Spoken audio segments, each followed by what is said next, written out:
नमस्कार साथियों।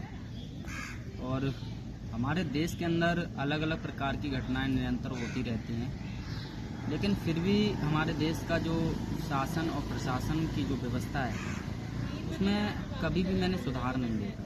इस तरीके की घटनाएं लगातार निरंतर होती रहती हैं और घटनाएं होने के बाद भी बहुत सारे दिनों तक आरोपी पकड़ा नहीं जाता है। तो आप देश की व्यवस्था देख सकते हो, देश की जो तंत्र है उसको देख सकते हो किस तरीके से काम करता है। हमारा देश घटनाओं के मामले में देखा जाए तो रैंकिंग में जो आगे से जो रैंकिंग है उनमें सबसे अच्छे स्तर पे आता है। और यदि उनके कंट्रोल की बात आए तो कंट्रोलिंग के क्षेत्र में बहुत पीछे आता है। तो एक तरफ कहा जा रहा है कि हमारा जो देश है वो इकोनॉमी के क्षेत्र में विश्व की चौथी सबसे बड़ी अर्थव्यवस्था बन के उभर रहा है, लेकिन दूसरी तरफ अगर हम देखें घटनाओं के मामले में तो हमारे देश की हालत बहुत बुरी है। और इस पे प्रश्न कौन करेगा?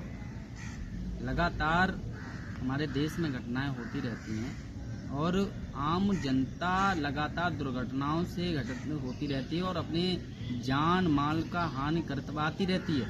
लेकिन देश में बदलाव क्या हो रहा है, किस क्षेत्र में बदलाव हो रहा है, ये एक सोचने का विषय है।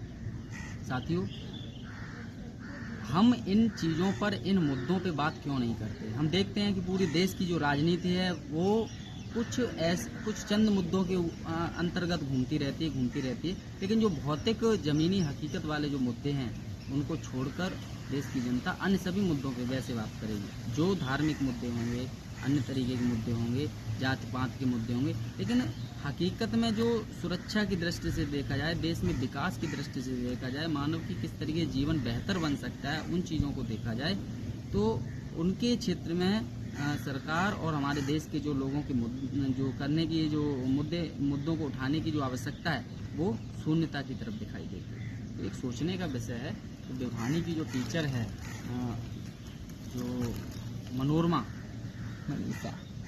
मनीषा, तो किस तरीके से उसका गला काट के उसकी हत्या कर दी गई, उसके साथ दरिंदगी की गई, रेप किया गया।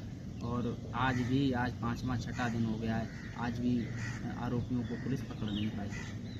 तो साथियों, ये एक प्रश्न चिन्ह लगता है उस पूरे के पूरे देश के सिस्टम पर कि हमारा देश का सिस्टम किस तरीके का है। हम देखते हैं कि किसी का मोबाइल तक चोरी हो जाए, मोबाइल खो जाए, वो तक नहीं ढूंढ पाती है पुलिस, सर्विलांस पे लगा देती है, कोई किसी तरीके का रिप्लाई नहीं देती है। तो ये देख सकते हो देश का शासन तंत्र और हमारी जो टेक्नोलॉजी है, हमारी तकनीक क्षेत्र में देश विदेश किस तरीके से आगे बढ़ रहा है और हमारे देश की हालत देख सकते हो। इन पे प्रश्न करो, सोचो, समझो और तर्क करो, सरकार से प्रश्न करो।